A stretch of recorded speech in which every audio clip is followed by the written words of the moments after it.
વાવ વિધાનસભાની ચૂંટણી એ ટૂંક સમયની 10-15 દિવસની અંદર જાહેરાત થવાની છે। મને તમે આ 2 વખત ધારાસભ્ય બનાવીને છે કે લોકસભા સુધી મૂકી છે અને વિશેષમાં આજે મારા ઠાકોર સમાજને 2 હાથ જોડીને વિનંતી કરું છું કે વાવ વિધાનસભાની 2 વખત 3 વખતની ચૂંટણી હોય કે બનાસકાંઠા લોકસભાની ચૂંટણી હોય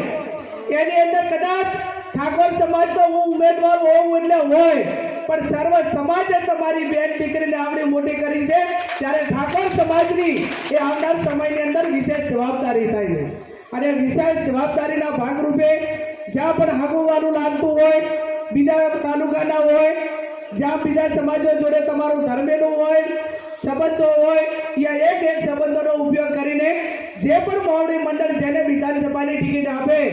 એમ માનજો કે આ ગેની બેનના 3.5 વર્ષ એના હકના હતા અને અમે ચાક વાવ વિધાનસભા 1500-1600 એ માઇનસ થયા ને તો એનો હક હતો એ જે મોવડી મંડળ કે હું ચાલુ ધારાસભ્ય છું એમ માનીને આ વિધાનસભાની ચૂંટણી તમે બધા સ્વીકારજો।